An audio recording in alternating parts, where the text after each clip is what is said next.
స్వాగతం. ఈరోజు మనం మాథ్యూ సువార్త 17వ అధ్యాయంలోకి వెళ్తున్నాం.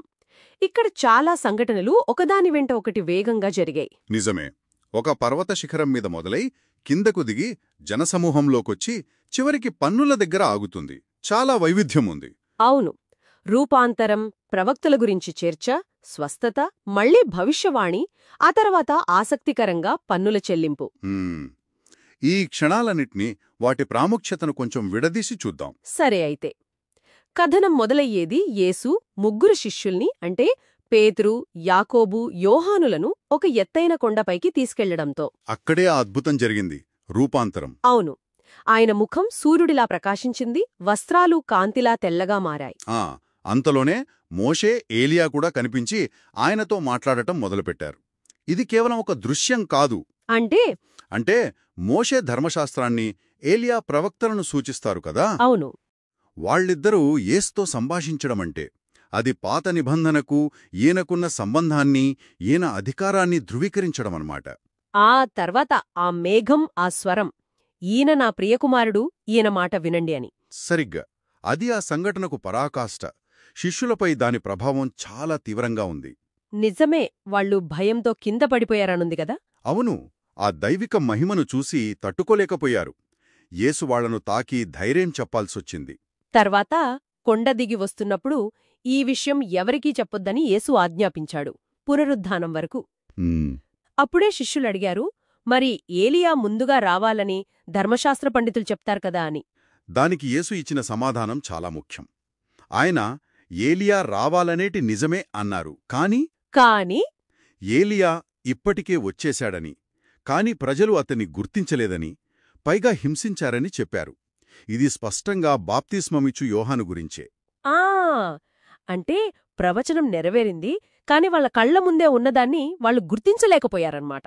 అవును, ఇక్కడ గుర్తించకపోవటం, బాధపడటం అనే అంశాలు యోహానుకు, యేసుక్కూడా వర్తిస్తాయి. యేసు కూడా అలాగే బాధపడతాడనే సూచన. ఇది తరువాత జరిగే సంఘటనలకు దారితీస్తుంది కదా, అంటే విశ్వాసం, గ్రహింపు లాంటివి. ఖచ్చితంగా. వాళ్ళు కిందకు జనసమూహం దగ్గరికి రాగానే అది స్పష్టమవుతుంది. అక్కడ ఒక వ్యక్తి తన కొడుకు కోసం యేసుని వేడుకున్నాడు. ఆ అబ్బాయికి మూర్ఛవ్యాధి, తరచుగా నిప్పులో, నీళ్లలో పడిపోతున్నాడు. శిష్యులు ప్రయత్నించారు కాని వాళ్ళు ఆ అబ్బాయిని బాగుచేయలేకపోయారు.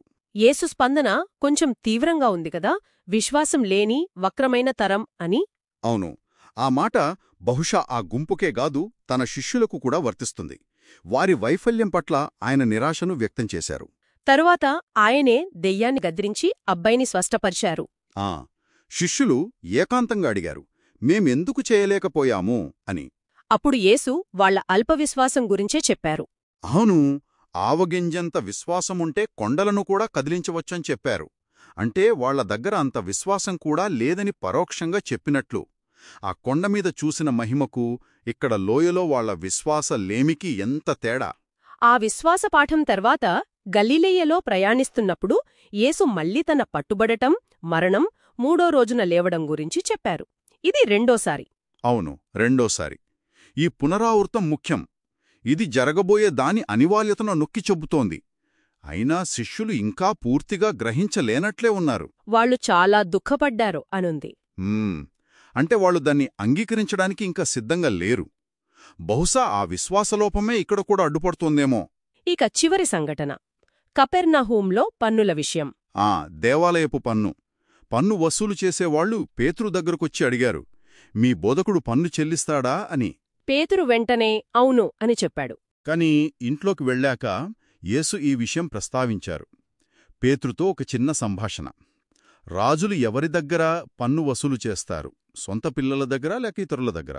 పేతురు ఇతరుల దగ్గర అన్నాడు. అప్పుడు యేసు అయితే కుమారులు స్వతంత్రులే అన్నారు. అంటే దేవుని కుమారుడుగా తనకు మినహాయింపు ఉందని ఆయన ఉద్దేశం.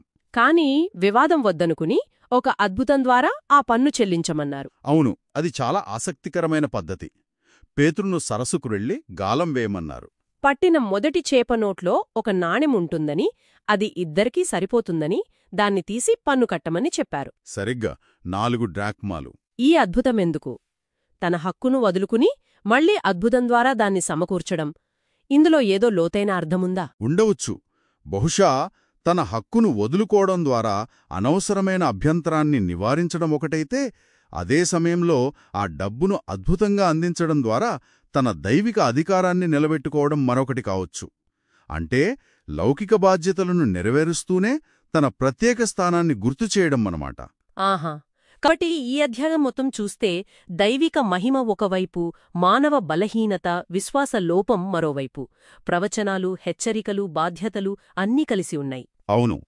దైవత్వం, మానవత్వం, అద్భుతం, రోజువారీ జీవితం, ఈ రెండిటి మధ్య ఉన్న సంబంధాన్ని, ఉద్రిక్తతను ఈ అధ్యాయం బాగా చూపిస్తుంది. ఎవరు ఎవరిని, దేన్ని గుర్తిస్తున్నారనేది కూడా ఒక ముఖ్యమైన ప్రశ్న ఇక్కడ. ముగించే ముందు ఒక చివరి ఆలోచన. రూపాంతరము గురించి పునరుత్థానం తర్వాత వరకు చెప్పొద్దన్న యేసుమాట, ఆ తర్వాత వెంటనే ఆయన చెప్పిన శ్రమలు, మరణం గురించిన ప్రవచనాలను శిష్యులు ఎలా తీసుకుని ఉంటారు? వాళ్ల గ్రహింపుపై ఇది ఎలాంటి ప్రభావం చూపి ఉంటుంది? దీని గురించి ఆలోచించండి.